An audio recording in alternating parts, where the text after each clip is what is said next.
હું કે છોકરા વટાણા અમે બધા મિત્રો ભેગા થયા હતા વાંચવા હાટું, કેમ કે અમારી પરીક્ષા આવે છે અને બધાય કે અમને ભૂખ લાગી છે, એટલે પછી બધાએ પોતપોતાના ખાતા ખોલ્યા. મારા ખાતામાં 5 નીકળ્યા, બીજાના ખાતામાં 7 નીકળ્યા અને ત્રીજો એક અમીર ઘરનો છોકરો હતો એના ખાતામાં 80 થી 85 રૂપિયા નીકળ્યા.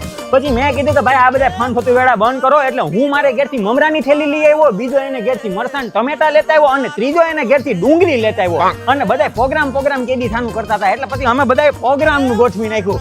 એટલે હું બનાવ્યું ભેળ, અને ઈ કેમ આ ડેકીમાં જોઈ લો તમે.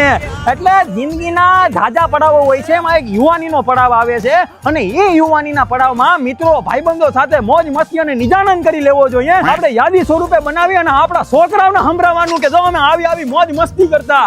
અને કહેવાય છે ને કે સમય સંજોગે તો આપણાય કામ નો આવે અને અડધી રાતના હોકારે હાજર થાય ને ઈ ભાઈબંધ ભેળા થઈને આવે આનંદ નું ખોડા